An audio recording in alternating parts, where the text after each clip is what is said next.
As most people know, Canada is divided into 10 provinces and 3 territories. However, there are many proposals to change this and bring the number up to 11 or even more. Some of these ideas range from completely reasonable to completely insane. Today, let's go through some of these proposals to see which ones could most likely happen and which ones could not. To start off, let's go to Canada's divided province, Newfoundland and Labrador. As you can see by this map and even by the name, it's consisted of Newfoundland, which is an island that's quite famous, and Labrador, which is a territory on the mainland that is not that famous. Basically, it's quite simple. The people of Labrador want to break away and become their own province.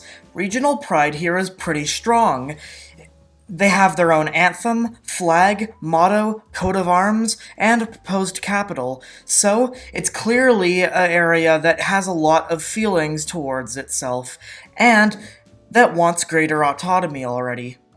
However, today the territory has only 26,000 people, which means that it would not be able to become a province due to the lack of population, and it would only be able to become a territory much like Nunavik.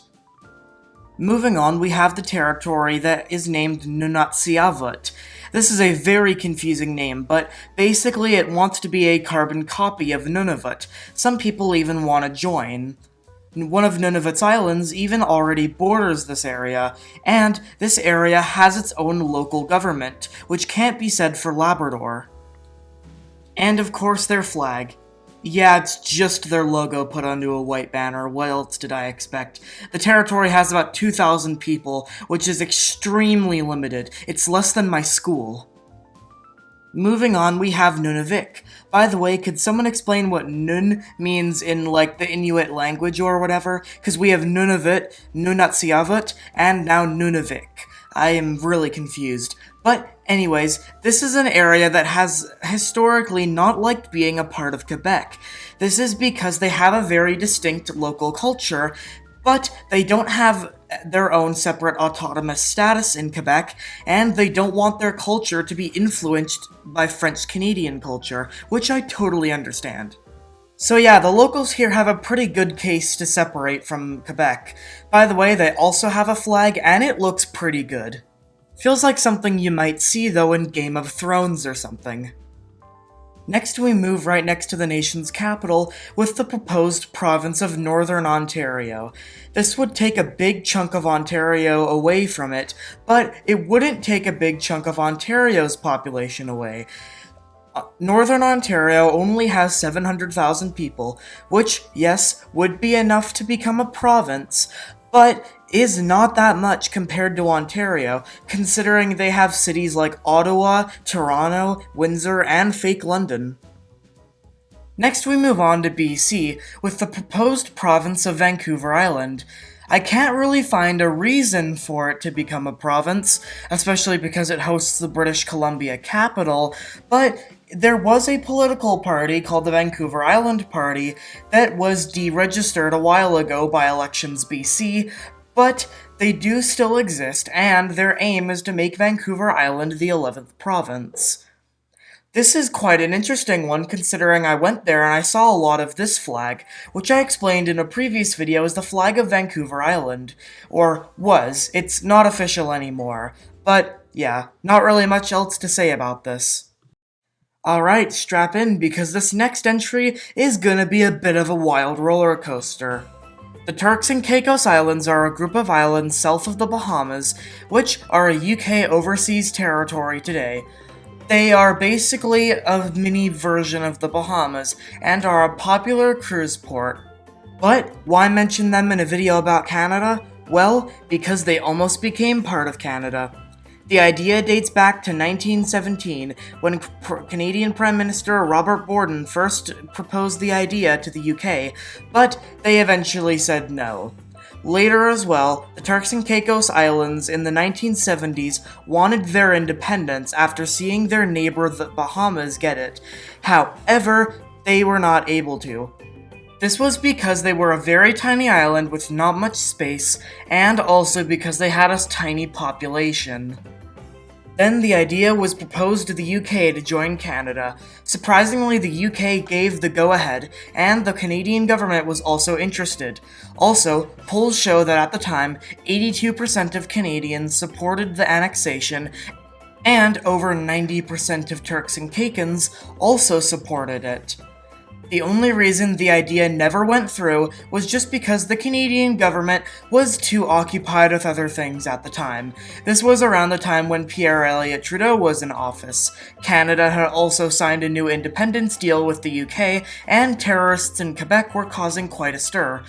In fact, the whole situation in Canada at the time got so bad that the Prime Minister had to invoke the War Measures Act because of terrorist attacks by the FLQ, but that could be an entirely different video. So, they just never got around to it. Then again, in 2009, self-government was taken away from the Turks and Caicos Islands due to the fact that they were charged with corruption within their government. So, the people just said, why not we just join Canada? The idea is occasionally brought up in Canada, but today it's mostly gone underground, even though a lot of people would support this. Canada is one of those countries where anything that lets you leave immediately gets 90% approval, and the Turks and Caicos joining is one of those. Already, there are a sizable amount of Canadians in the Turks and Caicos, and well, who wouldn't want to live in a place like this? The Turks and Caicos joining Canada would mean that Canadians could get to live in a place like this while not having to go through the hassle of getting a citizenship in somewhere else.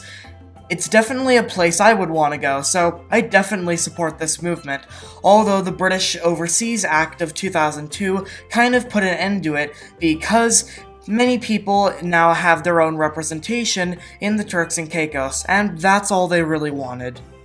It would mean that you get to live in a place like this, then go on vacation or move to a place like this while still being in the same country. And, well, it kind of has to be said, but there's an actual legitimate movement for Canada to take over Scotland, and Scotland to leave the UK. Now, I don't know why or how this would happen, but it's basically a solution to the fact that Scottish people don't like Brexit, which, what would that fix? Scotland would still not be in the EU if it was part of Canada. But yeah, for some reason this is also occasionally brought up. What's next? Hong Kong becoming part of Canada? Next up is the Northern Territories, which already have their own domestic government, but most of the governing is done through Ottawa. Now, particularly the Yukon is the one that we're going to be focusing on, because it is the only one with political parties and has the most history with wanting provincialhood. In the 1980s, when the current Charlottetown Accords were being signed and drafted up between the federal government and the governments of the other provinces, the Yukon government was quite mad at it because they said it basically removed the possibility of the Yukon and the other northern territories ever becoming their own provinces. The idea, for a while, was even proposed for all three of them to merge into one province. But either way, the Yukon is the one that is the most developed, is the fastest growing, and, as I mentioned earlier, has the most independent political system. That isn't to undermine the rest of the territory's significances. I mean, downtown Yellowknife looks like a pretty major city, and also, all three of them have movements in them wanting their own provincialhood, and small groups of people wanting full-out independence. And that's all for this video. Leave in the comments which other places do you think could become the 11th province, and what do you think of all these movements? Can they succeed, or will they fail? Anyways, thanks for watching this video, and see you next time.